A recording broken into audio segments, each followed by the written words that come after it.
आज हम जो क्लास करने वाले हैं, today we will discuss Hindu marriage act, Hindu succession, Hindu minority and guardianship and Hindu adoption and maintenance act. ये चार एक्ट हम रेस्पेक्टिवली कवर अप करेंगे। ये चार एक्ट हम लोग आज कवर करेंगे। तो प्लीज ये चार एक्ट हैं क्या, इसके बारे में थोड़ा सा जान लीजिए। किस तरह के सवाल आए हैं इसमें, सर इस सब्जेक्ट में कितने मार्क्स के सवाल आए हैं? सर 3 नंबर, 4 नंबर, 6 नंबर, सब तरह के सवाल आए हैं।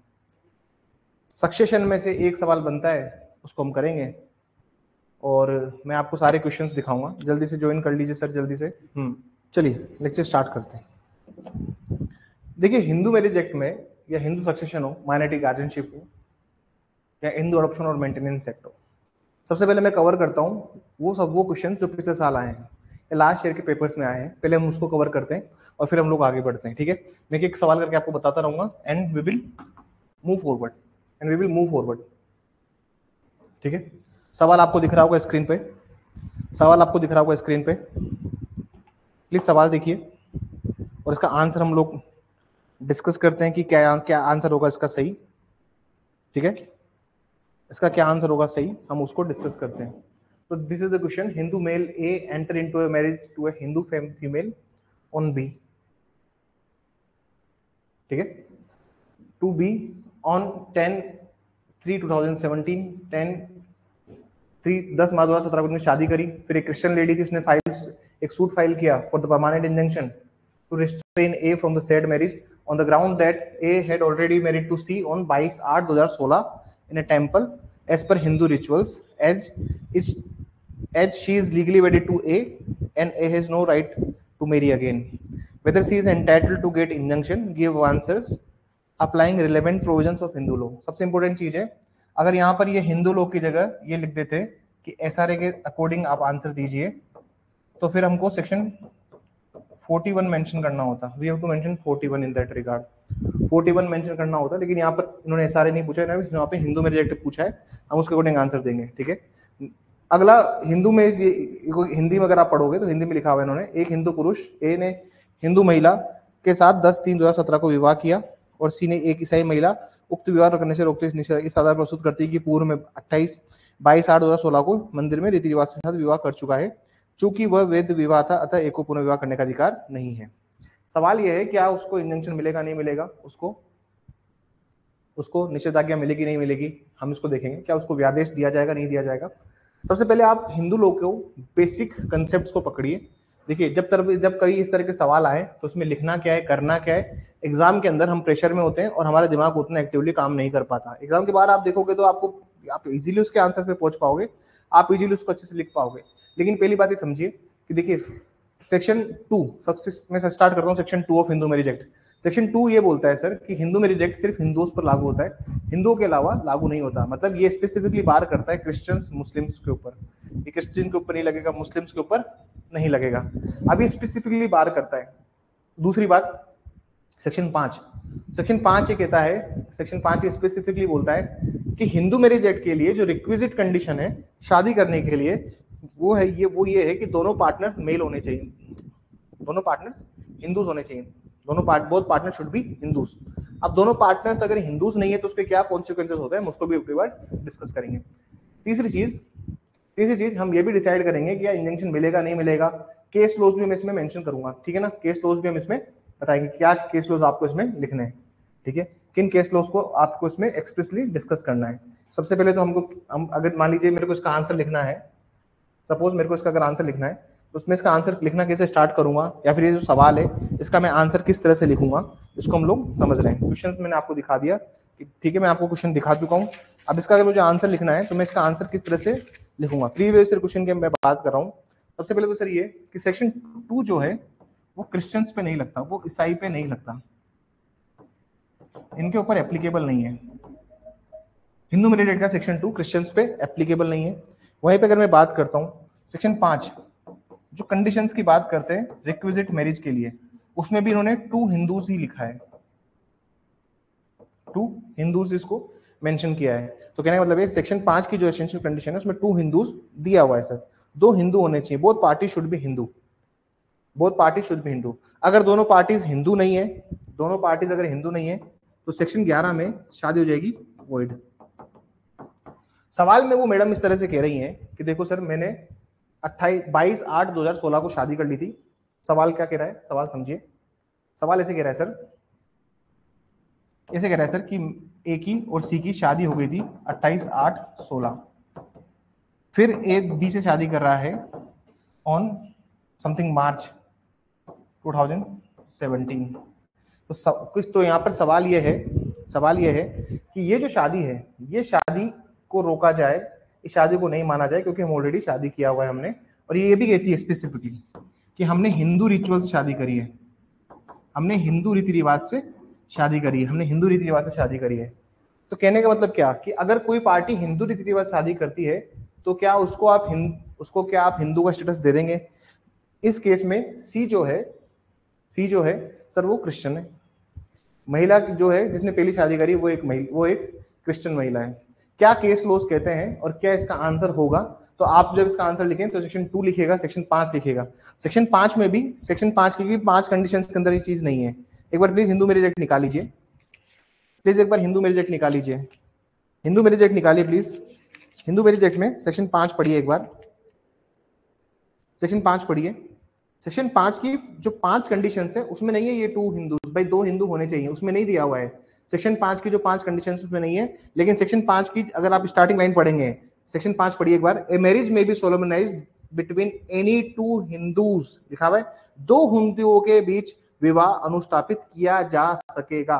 तो ये एसेंशियल कंडीशन नहीं है सर, मतलब ऐसा है कि सेक्शन 5 के अंदर जो कंडीशंस हैं वो तो साइड में रख दो, लेकिन सबसे जो कंडीशन है इसको बोलते हैं सिन क्वा नन। सिन क्वा नन मतलब होता है that is something very special condition, मतलब ये तो एक ऐसी चीज है जो कि एसेंशियल होनी चाहिए, मतलब दोनों पार्टीज हिंदू होनी चाहिए। शादी के समय शादी सोलमनाइज तभी होगी, विवाह अनुष्ठापित तभी होगा जब दोनों पार्टीज हिंदू हैं। सर क्या जो क्रिश्चियन महिला थी क्या क्या उसने हिंदुइज्म में कन्वर्ट किया? नहीं किया। क्या उसने हिंदुइज्म में कन्वर्ट किया? नहीं किया। सिर्फ हिंदू रिचुअल से कोई शादी करता है तो वो शादी हम शादी नहीं मानेंगे। पहली बात समझिए। केस लो लिखवाऊंगा इसके ऊपर मैं स्पेसिफिकली आपको केस लो लिखवाऊंगा। आई थिंक आप लोगों ने ये सवाल नोट कर लिया होगा। I think you guys noted this question, आप लोगों ने क्वेश्चन नोट कर लिया होगा। तो इसमें हम लोग समझ सकते हैं कि ये जो सवाल है, इस सवाल में क्रिश्चियन लेडी है और उसने जो शादी करी है वो टेंपल में एज पर हिंदू रिचुअल्स करी है, लेकिन वो महिला जो है, वो महिला तो सर कौन है? वो महिला अभी भी क्रिश्चियन ही है। इसमें केस लिखिए please, lily Thomas versus union of India. इसी पॉइंट के ऊपर है सर, ठीक है ना? इसी पॉइंट के ऊपर 2 केस लिखिए। एक लिखिए पहले lily Thomas versus union of India, supreme court का केस है ये, 2000 का। लिखिए प्लीज लिली थॉमस में।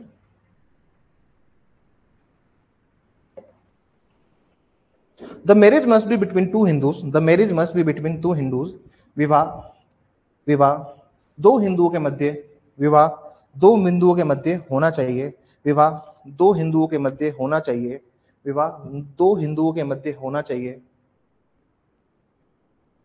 आगे लिखिए, if a non-Hindu married under Hindu rituals, if a non-Hindu married under Hindu rituals, यदि कोई गैर हिंदू हिंदू रीति रिवाज से विवाह करता है, if a non-Hindu married under Hindu rituals, such marriage is void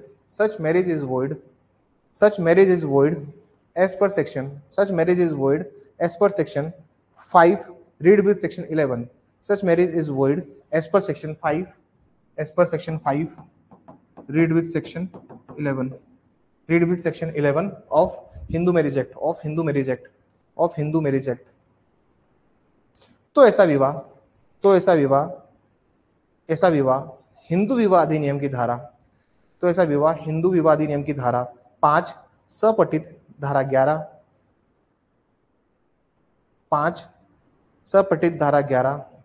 के अंतर्गत शून्य माना जाएगा, के अंतर्गत शून्य माना जाएगा।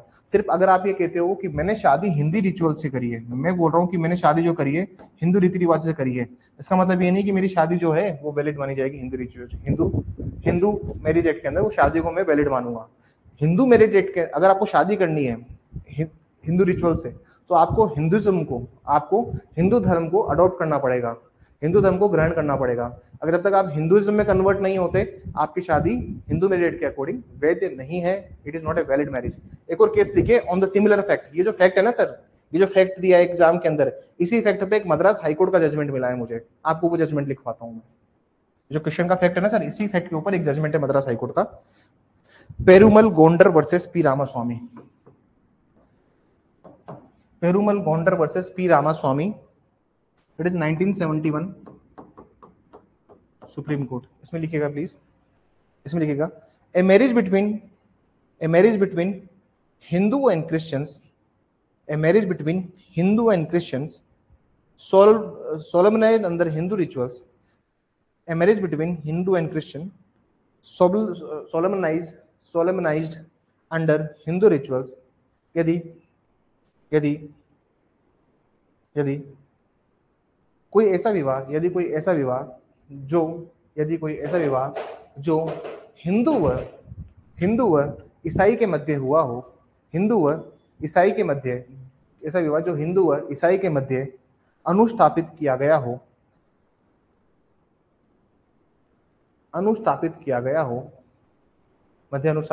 हो, जिसे हिंदू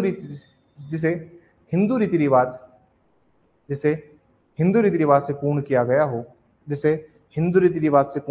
हो, a marriage between Hindu and Christian solemnized under Hindu rituals is not valid, तो ऐसा विवाह वैध नहीं माना जाएगा। And such marriage is not valid unless Christian converts to Hinduism, तो ऐसा विवाह वैध नहीं माना जाएगा जब तक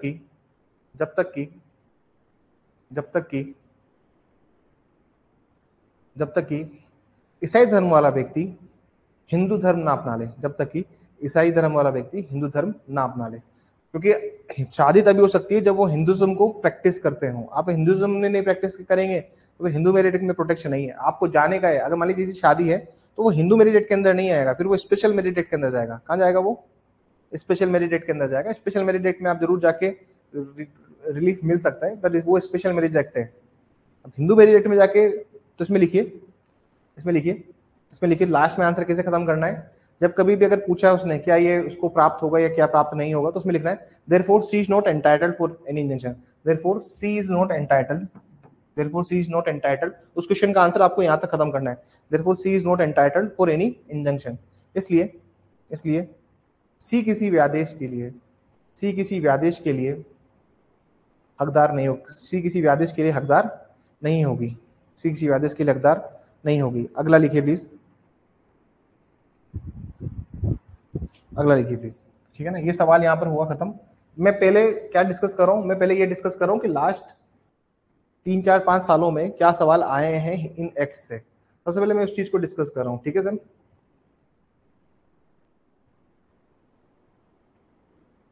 सवाल ये है, सवाल देख लीजिए।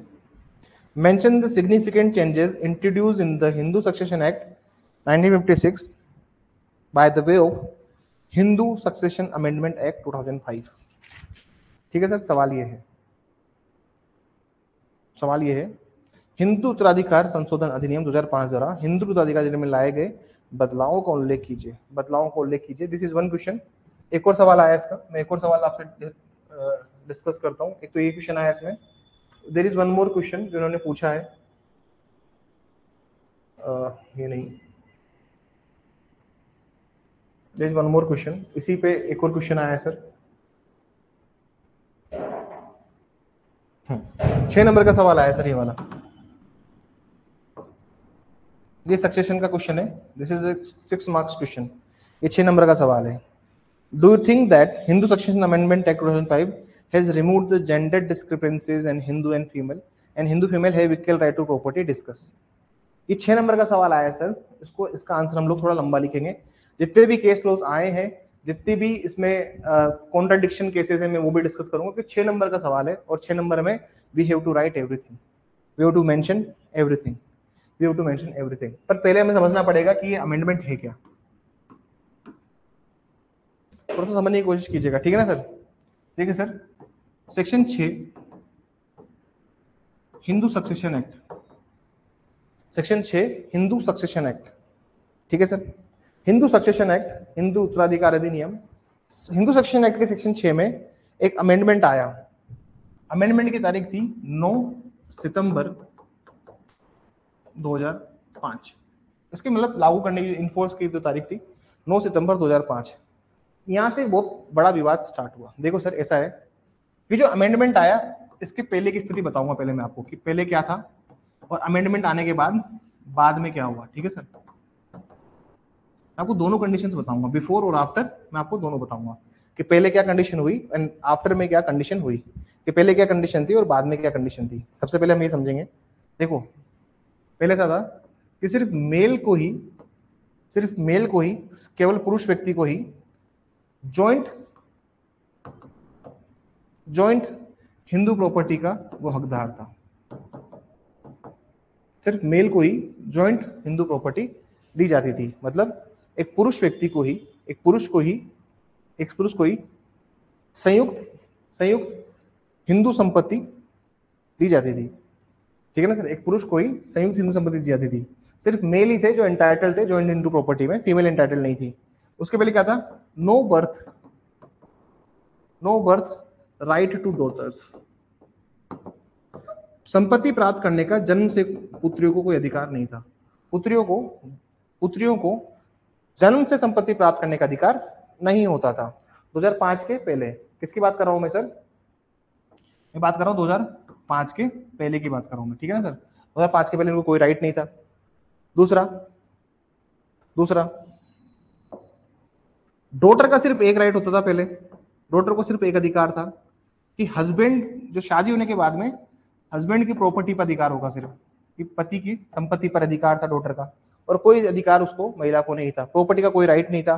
सिर्फ जब शादी हो जाएगी तो हस्बैंड की जो प्रॉपर्टी है या हस्बैंड की फैमिली से जो प्रॉपर्टी मिल रही है उस पर आपका अधिकार है, कि पति से प्राप्त संपत्ति पर या फिर पति के कुटुंब की संपत्ति पर एक पुत्री का अधिकार होता था, ठीक है। डॉटर को सिर्फ एक स्त्री धन का राइट था, ठीक है, सिर्फ एक स्त्री धन का इसको अधिकार था। लेकिन जब ये अमेंडमेंट आया तो डॉटर को राइट एज को पार्टनर हुआ, डॉटर का राइट अराइज हुआ एज ए को पार्टनर, डॉटर को एक अधिकार हुआ को पार्टनर की तरह।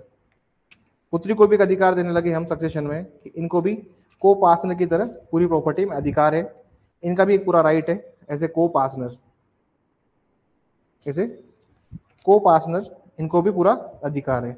मतलब जो सदायिक संपत्ति है,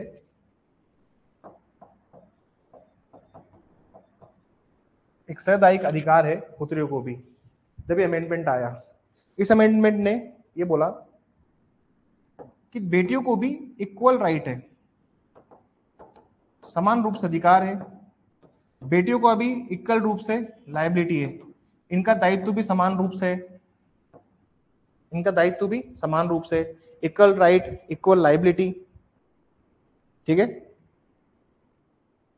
और बाय बर्थ राइट है इनको, इस अमेंडमेंट ने बोला बाय बर्थ राइट है। सवाल यहाँ पे खड़ा ये हो गया, सवाल यहाँ पे खड़ा हो गया। अब जो सवाल आया ना आपके एग्जाम के अंदर, वो तो यही है कि भाई अब आप बताइए कि ये जो अमेंडमेंट से कैसे जेंडर इक्वालिटी हुई, कैसे क्या हुआ, ये सब आप लोग लिख देंगे, इसका कोई इशू नहीं है। प्रॉब्लम कहाँ पे आई, इस एक्ट ने बोला कि बाय बर्थ राइट है, तो मतलब कि कोई महिला अगर 9 सितंबर के बाद पैदा हुई है तो ही उसको अधिकार है, क्योंकि अमेंडमेंट तो यही बोलता है कि उसको बाय बर्थ राइट है। अमेंडमेंट आया 9 सितंबर 2005 को, तो मतलब 9 सितंबर के बाद जो भी बेटियां पैदा हुई उन्हीं को अधिकार है। इसी बात पे पूरा झगड़ा चलता है और 3 केसेस इसके ऊपर आए, सुप्रीम कोर्ट के 3 केसेस आए, और एक टाइम पर सुप्रीम कोर्ट के इतने केसेस आने लगे कि 5 जजेस बेंच को आके इस प्रॉब्लम को सोल्व करना पड़ा। एक एक करके केस लिखेंगे, डायग्राम प्लीज बनाते रहिएगा, एक एक करके केस लिखेंगे, एक एक करके केसेस हम लोग नोट करते हैं। सबसे पहला है प्रकाश वर्सेस फूलवती।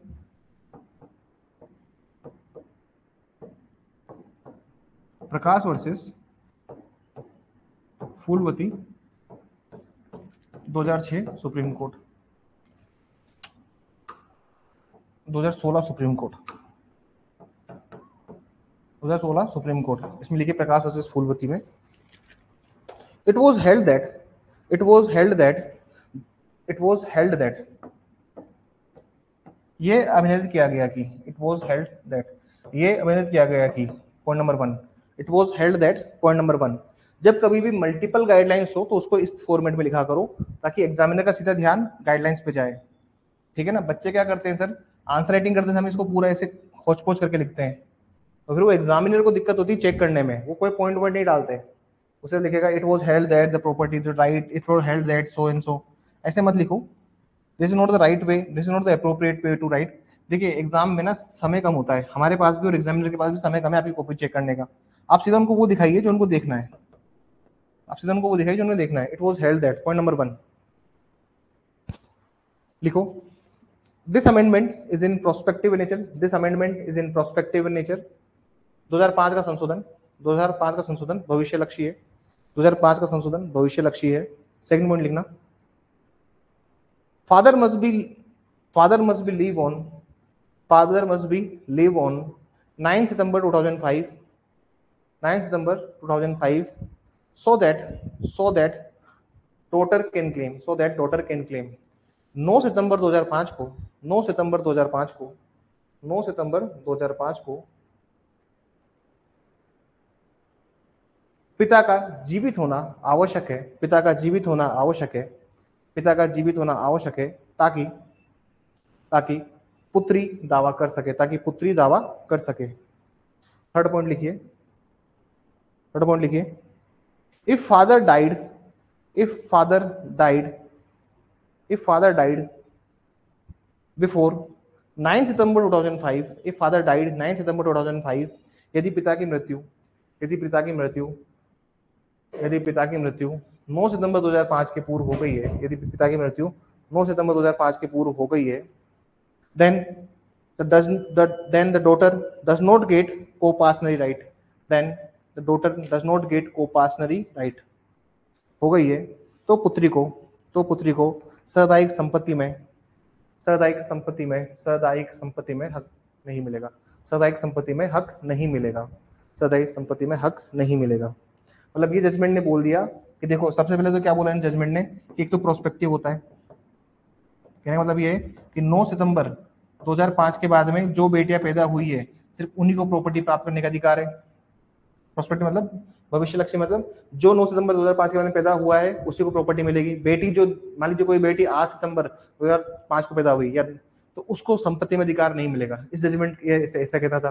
दूसरा क्या कहता था जजमेंट, ये जजमेंट ऐसे भी बोलता था, जजमेंट ऐसे भी बोलता था कि 9 सितंबर 2005 को पिता का जीवित होना जरूरी है।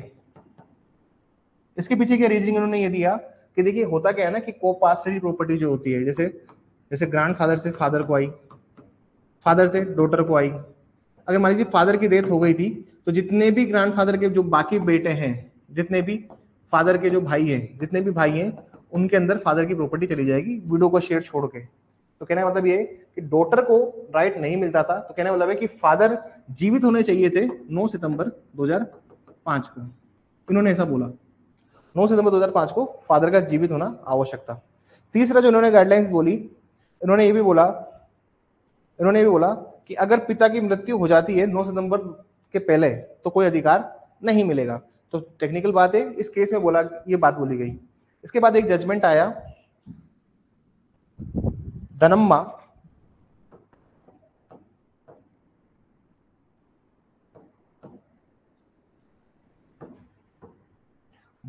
अलियास सुमन सुरपुर, तमन्ना अलियास सुमन सुरपुर वर्सेस अमर, 2018 जजमेंट सुप्रीम कोर्ट। इसमें लिखिए the fact the fact was, इसमें तथ्य ये था कि the fact was that father died in 2001, इसमें तथ्य ये था कि पिता की मृत्यु 2001 में हो गई थी, परंतु परंतु परंतु पुत्रियों का उनके परंतु पुत्रियों को उनकी हिस्से की संपत्ति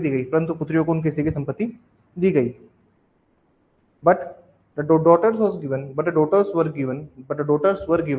their shares. पैराग्राफ से लिखिए, the daughter have right, लिखिए, the daughter have right even if father died before 2005.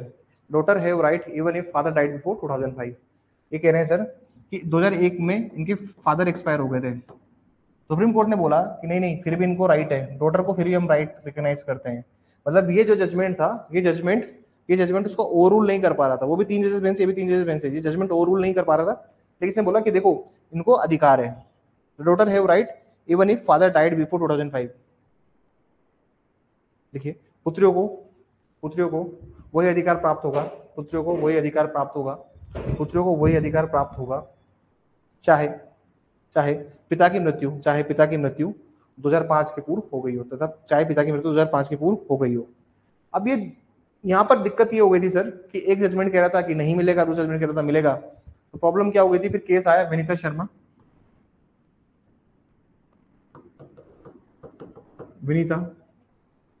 Vinita Sharma versus Rakesh Sharma.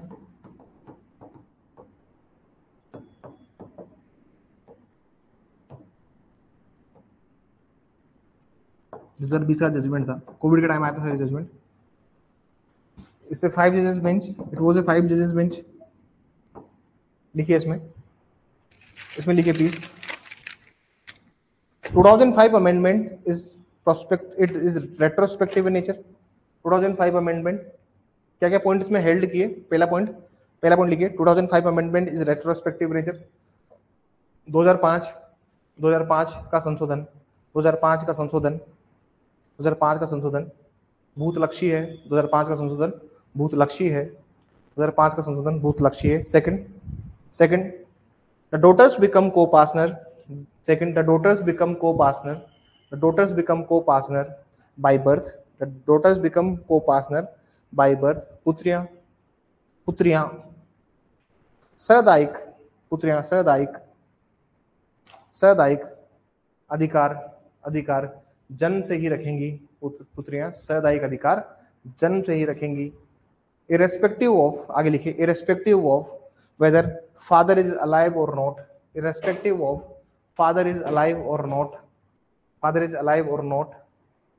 on 9 September 2005, irrespective of father is alive or not, on 9 September 2005, इससे फर्क नहीं पड़ेगा कि पिता 9 सितंबर 2005 को जीवित है या नहीं, 9 सितंबर 2005 को जीवित है या नहीं। सेकंड पॉइंट लिखिए, थर्ड जो भी पॉइंट आपका लिखिए, no requirement that co-partner is alive or not, no requirement that co-partner is alive or not, इसकी कोई आवश्यकता नहीं होगी कि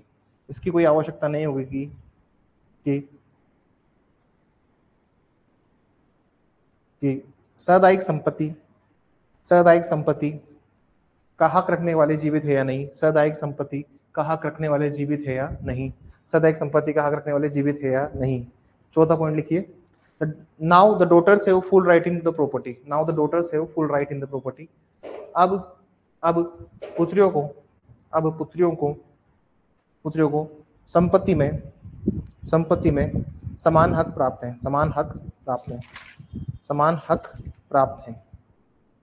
और क्या सवाल आया सर यहाँ से? देखिए, मैं आपको 2 सवाल के आंसर बता चुका हूँ। एक तो सर ये सवाल है, अब इसमें क्या है ना, थोड़ा सा ये जुरिस्प्रूडेंस टाइप सवाल लिखना है अब, लेकिन 6 नंबर में है, ये सवाल अगर 6 नंबर में है तो 6 नंबर में हम इसमें केस लॉज लिखेंगे, फिर हम बताएंगे कि ये जो अमेंडमेंट है इससे जेंडर डिस्क्रिपेंसी कैसे रिमूव हुई, हिंदू फीमेल को इक्वल राइट कैसे मिले। डिस्कस में फिर केस लॉज भी हम लिखेंगे कि केस लॉज के थ्रू और इंटरप्रेट किया है। सिर्फ 2005 का जो अमेंडमेंट था वो एक इनकम्प्लीट प्रोविजन था, उसने पूरा स्पष्ट रूप से तो बताया नहीं था। जो केस लोग आए, विनीता शर्मा ने पोजीशन को क्लियर किया, इट वाज ए 5 जजेस बेंच, 5 जजेस बेंच का जजमेंट था विनीता शर्मा, और उसने ये पूरा बताया। सेम ऐसा ही क्वेश्चन एक और आया, सेम ऐसा ही क्वेश्चन इसी के ऊपर एक और क्वेश्चन आया। तो सक्सेशन से मेनली यही सवाल आ रहे हैं सर, सक्सेशन से मेनली यही क्वेश्चन पूछा जा रहा है बार बार। देख लीजिए, mention the significant changes in the Hindu succession act by the way of Hindu succession amendment act, उसमें भी ये सवाल आया। और जहां पर ये सवाल आएगा सर, जहां कहीं भी ये सवाल आएगा, जहां कहीं भी ये सवाल मिलेगा आपको, तो इसमें आपको सेक्शन 6 लिखना है। जैसे जितनी भी कंडीशन है ना सर, ये जो इन्होंने अमेंडमेंट लेके आए ये सेक्शन 6 से हैं सर, ठीक है ना। ये सवाल जहां पे भी आएगा कि बेटियों को हक मिलेगा नहीं मिलेगा, whether the daughters will get the full right or not over the property, section 6 इसमें मेंशन भी करना पड़ेगा आपको, वो प्रोविजन लिखना पड़ेगा। तो मतलब सवाल इतना बड़ा बनेगा। और हिंदू मैरिज एक्ट से यही सवाल मैं एक्सपेक्ट कर रहा हूँ, मतलब हिंदू लॉज जितने भी उनसे मैं यही सवाल एक्सपेक्ट कर रहा हूँ, यही सवाल इस बार एग्जाम में पूछा जाएगा। ठीक है सर, अगला सवाल देखते हैं अपन जो एग्जाम में आया हुआ है। ठीक है, क्वेश्चन ये है, मैं सारे क्वेश्चन अभी ग्रुप में, सारे क्वेश्चंस ग्रुप में डलवा दूंगा मैं, आप नोट करना चाहें नोट कर लीजिए। इसमें सर ये बोला गया है कि देखिए नेचुरल गार्जियन जो होता है, अगर उसको डील करना है किसी माइनर की इमूवेबल प्रॉपर्टी से, तो वो किन सर्कमस्टांसेस में डील कर सकता है, किन सर्कमस्टांसेस में वो माइनर की प्रॉपर्टी के साथ डील कर सकता है। मतलब अगर कोई नैसर्गिक संरक्षक है, उसे किसी अप्राप्त व्यक्ति की स्थावर संपत्ति से व्यवहार करने की अनुज्ञा देनी है, तो किन कंडीशंस में हम लोग उसको अलाउ करेंगे, किन कंडीशन में अलाउ करेंगे। इसका आंसर है सर सेक्शन 8, इसका आंसर है section 8 of Hindu minority and guardianship act, धारा 8 लिखनी पड़ेगी इसमें आपको, सेक्शन 8 आपको इसमें मेंशन करना होगा स्पेसिफिकली, सेक्शन 8 आपको इसमें लिखना होगा। अभी मैं क्वेश्चन भी बताऊंगा पर्टिकुलर हर एक इंडिविजुअल एक्ट के। ठीक है सर, इसमें आपको लिखना पड़ेगा। ये जो सवाल है, ये सवाल मतलब ऐसा है कि ये बहुत बेसिक क्वेश्चन है, लेकिन पहले बेसिक क्वेश्चन से आते थे और अभी भी सर एग्जाम का पैटर्न इतना नहीं बदला है। Mention the consequences of violation of the essential condition of section 5 of Hindu marriage act. ठीक है सर, कॉन्सिक्वेंसेस की बात कर रहा है ये, इसमें सेक्शन। अब बच्चा क्या मिस्टेक करता है सर, बच्चा ये मिस्टेक करता है कि उसको लगता है कि एसेंशियल कंडीशन पूछ रहा है, ये पूछ रहा है कि कॉन्सिक्वेंसेस क्या होंगे वायलेशन ऑफ एसेंशियल कंडीशन, अगर आप वायलेशन करेंगे तो क्या उसके कॉन्सिक्वेंसेस होंगे। इसमें लिखना है सेक्शन 11, सेक्शन 12 और सेक्शन 16। समझ में आई बात। बच्चा क्या करता है सर, एग्जाम का प्रेशर होता है उसके ऊपर, उसको क्या पढ़ाई में आया है, essential conditions of section 5 of Hindu marriage act, उसने ये नहीं पढ़ा आगे का कि mention the consequences of violation, मतलब वो ये पढ़ रहा है कि आवश्यक शर्तों, लेकिन आगे क्या लिखा है, उल्लंघन के परिणामों को उल्लेख कीजिए। अब अगर सेक्शन 5 कंडीशन फुलफिल नहीं होगी तो मैरिज या तो वॉइड जाएगी या फिर वॉइडेबल होगी। तो सेक्शन 11 आएगा, 12 आएगा, 16 आएगा। समझ में, ये जो सवाल है, ये सवाल में सेक्शन 5 का वॉयलेशन नहीं है, सेक्शन 11, 12, 16 आपको इसमें लिखना पड़ेगा। अब इसमें देखते ही कूद मत पड़ना कि what are the essential conditions of Hindu marriage act.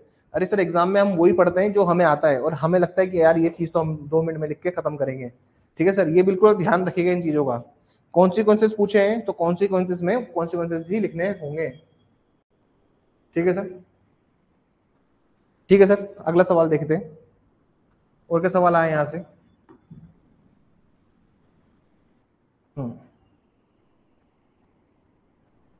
देखो ऐसा है, यहां से 2 तरह के सवाल बनते हैं। एक है सर हिंदू मेल की प्रॉपर्टी डिवोल कैसे होगी, एक है हिंदू फीमेल की प्रॉपर्टी डिवोल कैसे होगी। जहां पे मैं बात करता हूं, सपोज कीजिए जहां पर मैं बात करता हूं हिंदू मेल की प्रॉपर्टी, हिंदू मेल की जो प्रॉपर्टी होती है वो सेक्शन 8 के अकॉर्डिंग डिवोल होती है। हिंदू मेल की प्रॉपर्टी डिवोल होती है सेक्शन 8 के तहत, और फीमेल की डिवोल होती है सेक्शन 14, 15 के तहत। सेक्शन 14 और 15 हिंदू सक्सेशन एक्ट। तो इसमें जहां पर भी हिंदू मेल की प्रॉपर्टी डिवोल्व कर रहे हो तो सेक्शन 8 लिखना, सेक्शन 8 लिखना सक्सेशन का। अगर फीमेल की कर रहे हो तो सेक्शन 14, 15 लिखना। दो तो इंपॉर्टेंट सेक्शन है इसके बहुत। ठीक है सर, अब मैं आता हूँ सवाल बताने पे ये कौन कौन से क्वेश्चन है जो आपको करने हैं। सबसे पहले आते हैं हिंदू मैरिज एक्ट पे। हिंदू मैरिज एक्ट में सवाल बनते बहुत सारे, वैसे देखा जाए ना तो ये हिंदू जो पूरे चारों एक्ट हैं, हिंदू मैरिज एक्ट हो गया, सक्सेशन हो गया, हामा हो गया या गार्जियनशिप हो गया, जितने भी एक्ट है सर, ये चारों जो एक्ट हैं, ये चारों act they are well versed. लेकिन प्रॉब्लम क्या होती है ना सर आरजेएस के अंदर, इनसे जो सवाल आएंगे वो आप मान लीजिए 8 से 10 नंबर, 8 से 10 नंबर किस किस के, मैं हिंदू प्लस मुस्लिम की बात कर रहा हूँ, सिर्फ हिंदू की बात नहीं कर रहा। 10 नंबर का मान लीजिए आप, मैक्सिमम 10 नंबर हिंदू प्लस मुस्लिम, हिंदू प्लस मुस्लिम 8 से 10, 10 नंबर, इतना ही सर वेटेज बनता है इन क्वेश्चंस का। तो उस लिए मैं आपको बता रहा हूँ कि अगर मैं हिंदू मेरिट की बात कर रहा हूँ तो हिंदू मेरिट में पहला सवाल लिखिए, पहला सवाल लिखिए, are there any persons, are there any persons who are not Hindu, क्या ऐसे व्यक्ति हैं, क्या ऐसे व्यक्ति हैं जो कि हिंदू नहीं है, क्या ऐसे व्यक्ति हैं जो कि हिंदू नहीं है, are there any persons who are not Hindu, who are not Hindu but Hindu law applicable upon them, but Hindu law applicable upon them, क्या ऐसे व्यक्ति हैं जो कि हिंदू नहीं है परंतु उन पर हिंदू विधि लागू होती है, परंतु उन पर हिंदू विधि लागू होती है, परंतु उन पर हिंदू विधि लागू होती है, परंतु उन पर हिंदू विधि लागू होती है। ठीक है सर, इसका आंसर हो जाएगा Buddhist, Buddhist, Jain, Sikh, Buddhist, Jain, Sikh. ठीक है सर, एक केस लिखिए, रानी भगवान कौर,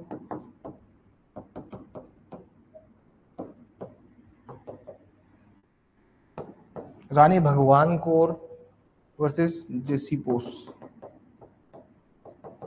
लिखिए इसमें, लिखिए इसमें, Buddhist, Jain and Sikh govern by Hindu law, बौद्ध, जैन व सिख, बौद्ध, जैन व सिख हिंदू विधि द्वारा शासित होंगे, हिंदू विधि द्वारा शासित होंगे, हिंदू विधि द्वारा शासित होंगे, हिंदू विधि द्वारा शासित होंगे। सेकंड क्वेश्चन लिखेंगे प्लीज अपन, please mention second question, right लिखिए, कीजिए प्लीज, कीजिए दूसरा सवाल, are there any person, are there any person who are Hindus, who are Hindus, बस Hindu act, but Hindu act, are there any person who are Hindus but Hindu act does not applicable to them, but Hindu act does not applicable to them, but Hindu act does not applicable to them. तो इसमें सबसे पहले आ जाएगा sir अपना section 2, section 2 में ST, ST 366 25 article जो है अपना। ठीक है सर, सबसे पहले 2 अनुसूचित, अनुसूचित जनजाति, अनुसूचित जनजाति अनुच्छेद 366 25 में, उसके बाद आ जाएगा सेक्शन 29, सेक्शन 29 कि वो भी एक उसमें पर वो लोग भी क्या है सर, वो लोग भी हिंदूज हैं लेकिन हिंदू लॉ एप्लीकेबल उनके ऊपर नहीं होता है, section 29 of Hindu marriage act. अगला सवाल लिखिए, what are the essential conditions, what are the essential conditions for Hindu marriage, what are the essential condition for Hindu marriage, Hindu विवाह के लिए आवश्यक शर्तें, हिंदू विवाह के लिए आवश्यक शर्तें, हिंदू विवाह के लिए आवश्यक शर्तें, सेक्शन 5 धारा 5 इसमें आपको लिखनी है। नेक्स्ट लिखिए, नेक्स्ट लिखिए रजिस्ट्रेशन ऑफ मैरिज, नेक्स्ट लिखिए रजिस्ट्रेशन ऑफ मैरिज, नेक्स्ट लिखिए रजिस्ट्रेशन ऑफ मैरिज, विवाह, हिंदू विवाह का रजिस्ट्रेशन, हिंदू विवाह का रजिस्ट्रेशन, हिंदू विवाह का रजिस्ट्रेशन, हिंदू विवाह का रजिस्ट्रेशन। अब हिंदू मैरिज एक्ट का जो रजिस्ट्रेशन है वो बहुत मैंडेटरी प्रोविजन नहीं है, इसको बोलते हैं डॉक्ट्राइन ऑफ फैक्टम वैलिट, उसको बोलते हैं कि भाई बहुत आज्ञापक नहीं है, doctrine of factum valid, doctrine of factum valid. किसका नाम लिखिए, Seema versus Ashwin Kumar,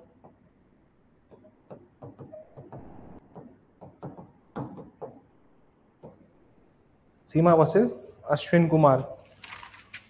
next question लिखिए, नेक्स्ट क्वेश्चन लिखिए, दाम्पत्य अधिकारों की प्रत्यास्थापना, दाम्पत्य अधिकारों की प्रत्यास्थापना, restoration of conjugal right section 9, restoration of conjugal right section 9, दाम्पत्य अधिकारों की प्रत्यास्थापना।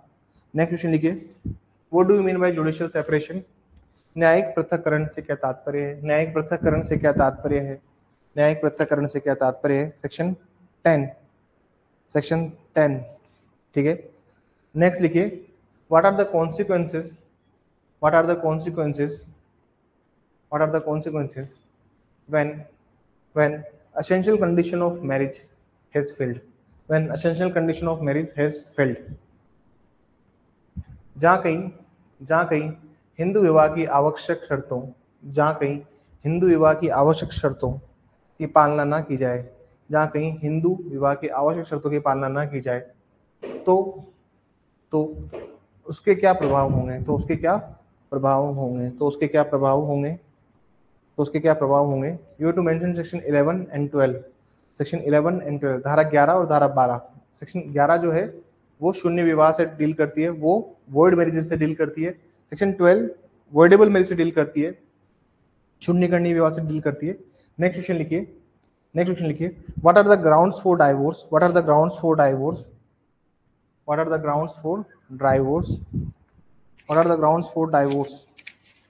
इस तरह के सर सवाल नहीं आते, लिखिए विवाह विच्छेद के आधार, विवाह विच्छेद के आधार पर कुछ भी पूछ सकता है सर पूछने में तो, ठीक है सर। क्वेश्चन 13, इसका आंसर कभी भी लिखें आप तो इसके आंसर को इस तरह से लिखने की एक स्टाइल होती है सर, 1 1A 1B, 2 3, इसका जो 4 5 6, इस तरह आपको उसको मेंशन करना है, ठीक है सर। 1 फिर 1A 1B फिर 1 2 3 4 5 6 7, इसके 7 आपके ग्राउंड्स हैं, ठीक है, 7 आपके ग्राउंड्स हैं। कुछ ग्राउंड्स ऐसे हैं जो कि स्पेसिफिकली वुमेन्स को ही दिए हुए हैं, ठीक है सर। कुछ ग्राउंड्स ऐसे हैं जो स्पेसिफिकली वुमेन को ही प्रोवाइड किए हुए हैं, ठीक है, 13(1)(a), ठीक है। अगला लिखिए, divorce by mutual consent, divorce by mutual consent, divorce by mutual consent, divorce by पारस्परिक सहमति से विवाह विच्छेद, पारस्परिक सहमति से विवाह विच्छेद, ठीक है। नेक्स्ट क्वेश्चन लिखिए, नेक्स्ट क्वेश्चन लिखिए please,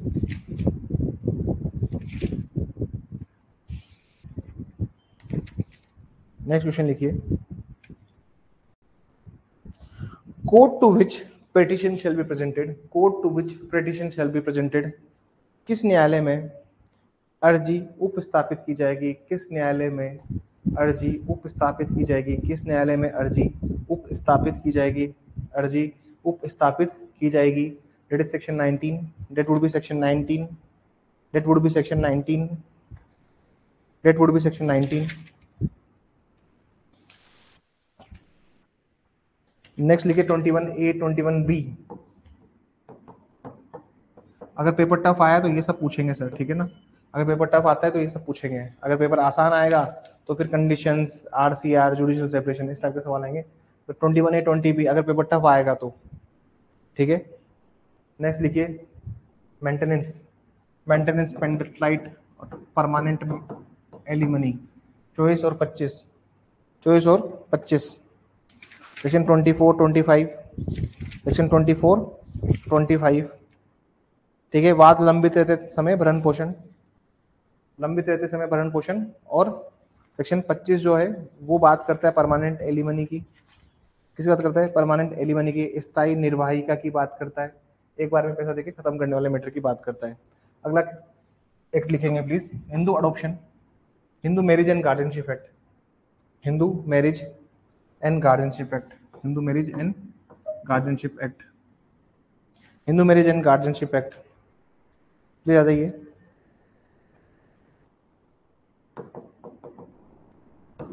Hindu minority in guardianship act, Hindu minority in guardianship act. कभी कभी पता नहीं कहाँ दिमाग चला जाता है मेरा, भी मुझे लगता है। हिंदू अप्राप्त वेता, हिंदू अप्राप्त वेता और संरक्षण अधिनियम 1956, Hindu minority in guardianship act. लिखिए प्लीज इसमें, लिखिए प्लीज इसमें जो सबसे इंपॉर्टेंट चीज है वो है सेक्शन 4B, बहुत इंपॉर्टेंट है सर 4B, 4B गार्जियन संरक्षक, 4B गार्जियन संरक्षक। ये संरक्षक कौन होता है सर, ठीक है ना। संरक्षक की डेफिनेशन दी हुई है, 3 नंबर का सवाल है सर, गार्जियन को पूछ सकते हैं कि गार्जियन कौन होता है प्रॉपर्टी के अंदर, ठीक है, सेक्शन 4B। अगला सवाल लिखेंगे, अगला सवाल लिखेंगे sir, who shall be the natural guardian of Hindu, Hindu minor, who shall be the natural guardian of a Hindu minor. Hindu अप्राप्त वे के, हिंदू अप्राप्त वे के नैसर्गिक संरक्षक कौन होंगे, हिंदू अप्राप्त वे के नैसर्गिक संरक्षक कौन होंगे, हिंदू अप्राप्त वे के नैसर्गिक संरक्षक कौन होंगे, कौन होंगे। इसमें केस लिखेंगे Geeta Hariharan versus RBI, section 6 है सर इसका आंसर ना, Geeta Hariharan versus RBI, versus RBI, Geeta Hariharan versus RBI.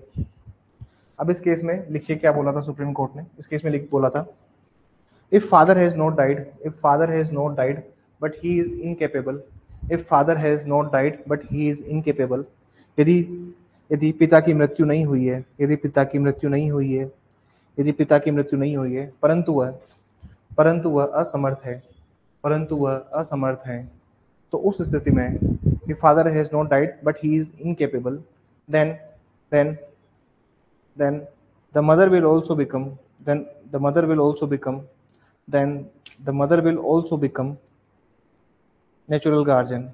तो उस स्थिति में, तो उस स्थिति में, उस स्थिति में माता भी, तो उस स्थिति में माता भी नैसर्गिक संरक्षक मानी जाएगी, तो उस स्थिति में माता भी नैसर्गिक संरक्षक मानी जाएगी, नैसर्गिक संरक्षक मानी जाएगी, नैसर्गिक संरक्षक मानी जाएगी। क्योंकि देखिए प्रोविजन पढ़ेंगे सेक्शन 6 में, तो उसमें लिखा हुआ है कि हिंदू माइनर, उसमें लिखा हुआ है कि हिंदू माइनर मेल हो या फीमेल, उस कंडीशन में पहले फादर है, उसमें लिखा हुआ है after him mother, after him mother. लेकिन अगर मान लीजिए पिता की मृत्यु ही नहीं हुई है और पिता जो है वो इनकेपेबल है, तो आप ये बात थोड़ी बोल सकते हो उन वाली कंडीशंस में।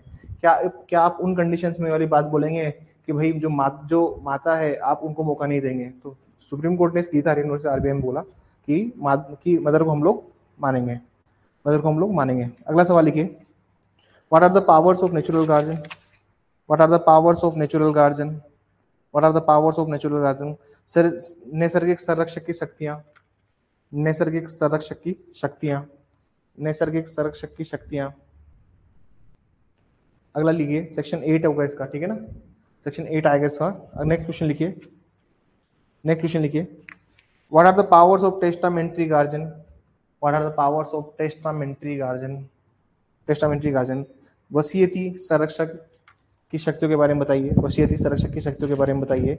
इसमें you have to mention section 9, you to mention section 9, 948 section 9 आप इसमें मेंशन कीजिएगा। नेक्स्ट क्वेश्चन लिखिए प्लीज, नेक्स्ट क्वेश्चन लिखिए,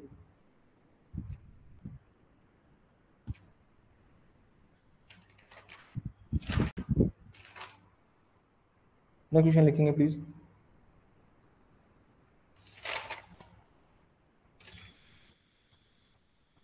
इसमें इतना ही है सर, ठीक है ना, इसमें इतना ही है।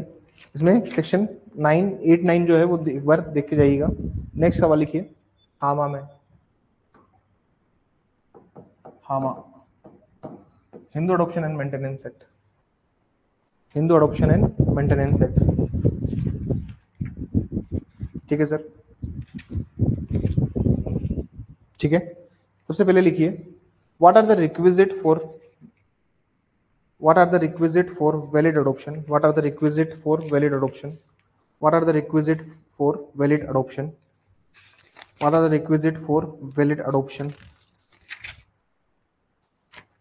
सेक्शन 6, सेक्शन 6, विधि मान्य दत्तक संबंधी, विधि मान्य दत्तक संबंधी क्या अपेक्षाएं हैं, विधि मान्य दत्तक संबंधी क्या अपेक्षाएं हैं, विधि मान्य दत्तक संबंधी क्या अपेक्षाएं हैं।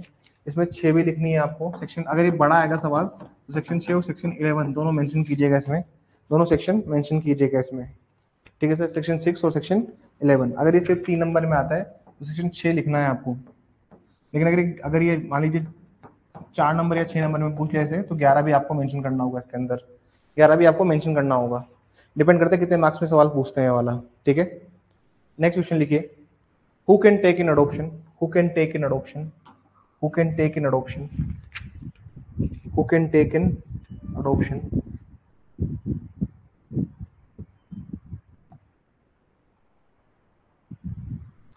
दत्तक लेने की सामर्थ्य के बारे में बताइए, दत्तक लेने की सामर्थ्य के बारे में बताइए, दत्तक लेने की सामर्थ्य के बारे में बताइए। सेक्शन 7 और सेक्शन 8 दोनों कैपेसिटी की बात करते हैं, दोनों कैपेसिटी की बात करते हैं, ठीक है सर। अगर आपको मेल अडॉप्ट करना है, आपको फीमेल अडॉप्ट करनी है, उसके बारे में यहाँ पर बताया हुआ है। Capacity of male Hindu to take in adoption, Hindu पुरुष के दत्तक लेने की सामर्थ्य, या फिर 8 में पढ़ेंगे आप capacity of female Hindu to take in adoption, ठीक है सर। इसमें बताया हुआ है कि मेल और फीमेल मेल और फीमेल अडॉप्शन के लिए कैसे अप्लाई कर सकते हैं, कैसे अडॉप्शन के लिए जा सकते हैं। ठीक है सर, सेक्शन 8, 7 और 8 इसमें आपको विशेष तौर पर ध्यान रखना होगा। अगला लिखिए, who can give an adoption, who can give an adoption, who can give an adoption. दत्तक के लिए किसे दिया जा सकता है, दत्तक के लिए किसे दिया जा सकता है, दत्तक के लिए किसे दिया जा सकता है। इसमें आपको लिखना है सेक्शन 9, सेक्शन 9 इसमें लिखना है। ठीक है ना सर, दत्तक देने के लिए सक्षम व्यक्ति, who can give an adoption. भाई दत्तक दत्तक दत्तक कौन दे सकता है, उस वाले सेंस पे आपको लिखना है who can give an adoption. भाई दत्तक कौन देने में सक्षम है, दत्तक कौन देने में सक्षम है। अगला सवाल लिखिए, who can be taken in adoption, who can taken in adoption, who can be taken in adoption, who can taken in adoption. वह व्यक्ति जो दत्तक लिए जा सकते हैं, वह व्यक्ति जो दत्तक लिए जा सकते हैं। सेक्शन 10, इनकी हेडिंग से याद रखना सर, सेक्शन 9 की, 10 की, 7 की, 8 की, यहाँ से सवाल बनता है सर। 3-3 नंबर के सवाल यहाँ से आएंगे सर, छोटे छोटे। अगला सवाल लिखिए, what is the effect of adoption, what is the effect of adoption. दत्तक के क्या परिणाम होंगे, दत्तक के क्या परिणाम होंगे, दत्तक के क्या परिणाम होंगे। सेक्शन 12, सेक्शन 12, दत्तक के क्या परिणाम होंगे, सेक्शन 12, सेक्शन 12 इसमें मेंशन कीजिएगा प्लीज, सेक्शन 12।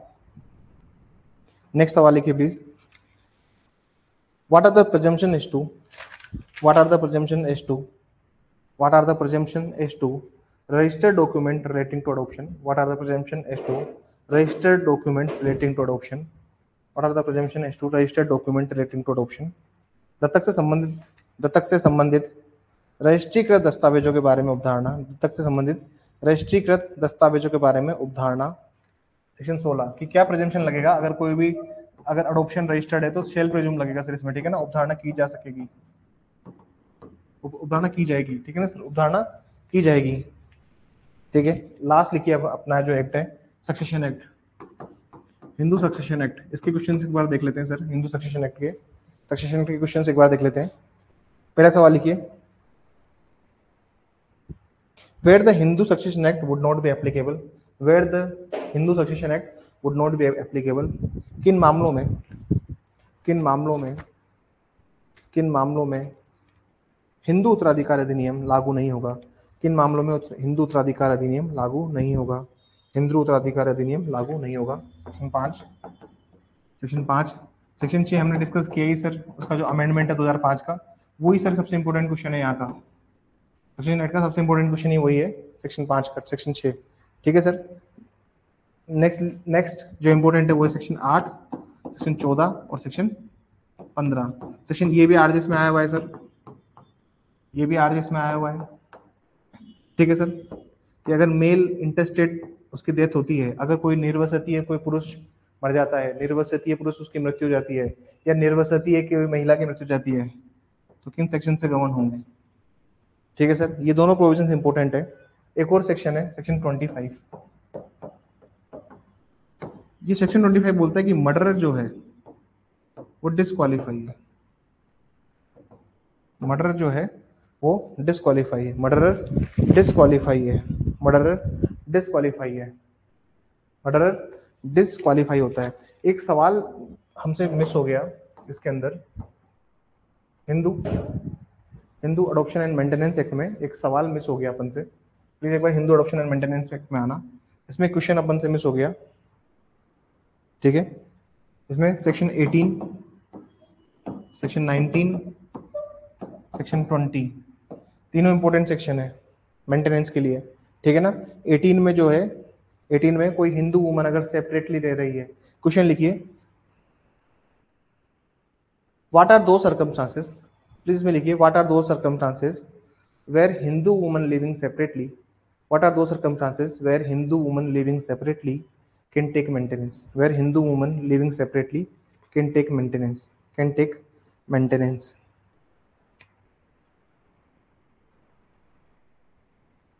लिखिए इसमें वो सर्कमस्टांसेस जो है ना सर, वो है 18 के क्लोज 2 में। ठीक है ना सर, लिखिए, अपने पति से पृथक रहने वाली महिला, अपने पति से पृथक रहने वाली महिला, अपने पति से पृथक रहने वाली महिला किन परिस्थितियों में, किन परिस्थितियों में भरण पोषण की हकदार होगी, भरण पोषण की हकदार होगी। भरण पोषण की हकदार होगी। 18 का 2 इसमें आएगा सर, ठीक है ना, 18 का 2 आएगा। 3 या 4 नंबर में क्वेश्चन आता है सर 18, ठीक है, 3 या 4 नंबर में क्वेश्चन आता है, क्योंकि इसकी जो कंडीशंस हैं अगर आप देखेंगे तो इसमें टोटल जो कंडीशंस हैं वो है 6-7 कंडीशंस है इसके अंदर। वो कब कब ले सकती है, ठीक है ना सर, वो मेंटेनेंस कब कब ले सकती है, जब वो सेपरेटली रह रही है और उसने कोई दूसरी शादी भी नहीं करी है, यहाँ पर भी वो मेंटेनेंस क्लेम कर सकती है। सेक्शन 19 देखिए, maintenance of window daughter in law, maintenance of widowed daughter in law, maintenance of window daughter in law. 20 में children and old age parents, children and old age parents यहाँ पर maintenance लेते हैं, मतलब अपत्यों और वृद्ध जनों का भरण पोषण यहाँ पर होता है। एक सवाल लिखिए please, how the amount of maintenance is decided, how the amount of maintenance is decided, how the amount of maintenance is decided. भरण पोषण की रकम अवधारित किस प्रकार की जाएगी, भरण पोषण की रकम अवधारित किस प्रकार की जाएगी, भरण पोषण की रकम अवधारित किस प्रकार की जाएगी, सेक्शन 23। भरण पोषण की रकम अवधारित किस प्रकार की जाएगी, सेक्शन 23। सेक्शन 23 आप इसमें पढ़िएगा, 23 आप इसमें पढ़िएगा। देखिए पूछे जाने के लिए बहुत सारे सवाल है इस एक्ट के अंदर, लेकिन पूछा बहुत स्पेसिफिक चीज जाती है। वो स्पेसिफिक चीज क्या है, सबसे पहले हमने वही डिस्कस किया है। बाकी जो एक्ट है चारों के चारों, ये चारों एक्ट ऐसे हैं जिसमें कुछ भी पूछ सकता है, लेकिन हम लोग बहुत पर्टिकुलरली मैं आपको जो चीज बता रहा हूँ वो है। एक अपनी रजिस्ट्रेशन की क्लास हो गई, लेकिन उसमें रजिस्ट्रेशन एक्ट डिस्कस नहीं हुआ था, ठीक है ना सर। उस दिन मेरी भी टीम जो थी, मेरी टीम ने भी मेरे को नहीं बताया कि सर रजिस्ट्रेशन हुआ नहीं है। अब उस दिन मैंने iOS पढ़ाया था, मैंने रेंट पढ़ाया था और मैंने शायद पोस्ट पढ़ाया था, और वो चीज़ मेरे भी दिमाग से स्किप हो गई कि इसमें रजिस्ट्रेशन भी था, और टीम ने भी उस बात पे ध्यान नहीं दिया, और किसी ने पॉइंट आउट भी नहीं किया उस दिन लाइव क्लास में। तो अभी रजिस्ट्रेशन की क्लास मैं किसी और दिन लूंगा, ठीक है ना सर, रजिस्ट्रेशन की क्लास मैं किसी एक दिन लगाऊंगा, ठीक है, जिस दिन सब्जेक्ट कम होंगे मैं उस दिन रजिस्ट्रेशन की क्लास भी लूंगा। और रजिस्ट्रेशन का टेस्ट नहीं हुआ है, उस रजिस्ट्रेशन का टेस्ट दोबारा करवाऊंगा, क्योंकि वो रजिस्ट्रेशन के फ्रंट पेज में तो लिख दिया हमने लोगों ने रजिस्ट्रेशन है, उसमें रजिस्ट्रेशन के क्वेश्चन ही नहीं है, तो उसको मैं वापस लेके आऊंगा, ठीक है ना सर। चलिए, thank you everyone, all the best, तैयारी करते रहिए, लग के मेहनत कीजिए।